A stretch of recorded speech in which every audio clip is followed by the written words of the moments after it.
কবরের আযাব থেকে বাঁচার জন্য হাদিস সম্মত কিছু আমল আছে। যেমন সূরা মুলক রাতে তেলাওয়াত করলে কবরের ফিতনা থেকে আল্লাহ তাআলা রক্ষা করেন।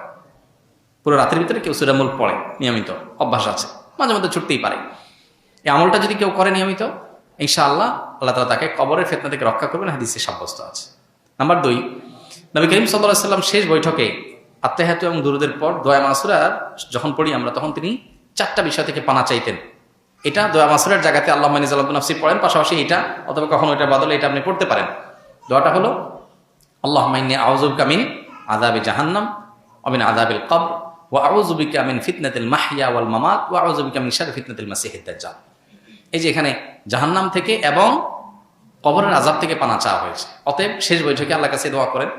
আর বিশেষ করে কবরের আযাব যেসব বিষয়ে হয়, যেমন চগলখুরি করে বেড়ানো, পেশাব থেকে ভালো করে পবিত্র না হওয়া, এগুলো কবরের আযাবের সুনির্দিষ্ট কারণ হাদিসে এগুলোকে চিহ্নিত করা হয়েছে। অতএব এগুলোর পরে সতর্ক থাকা, এগুলো থেকে বেঁচে থাকার চেষ্টা করা। ইনশাআল্লাহ এই প্রক্রিয়ার মধ্য দিয়ে আমরা কবরের আযাব থেকে আল্লাহর কাছে পানা চাইতে